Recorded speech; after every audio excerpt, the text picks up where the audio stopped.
Le but de ce TP est d'étudier le phénomène de diffraction dans le cas des ondes lumineuses, et de pouvoir déterminer avec précision le diamètre d'un fil inconnu. Pour cela, nous avons placé un cache de diapositive comportant l'objet de diffraction, soit un fil tendu de diamètre inconnu, monté sur un rail.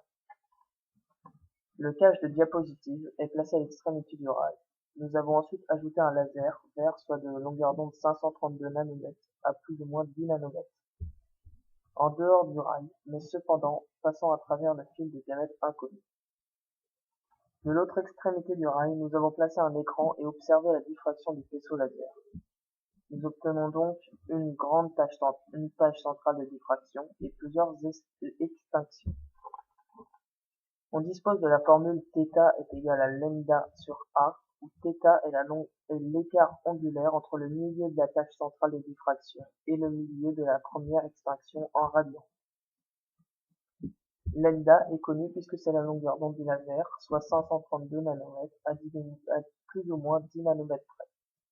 Quant à A, c'est la valeur que l'on veut connaître, soit le diamètre du fil. Tout d'abord, on a calculé θ à l'aide d'une formule qui nous était donnée, mais avec qu'une seule valeur de L, soit la longueur de la tache centrale.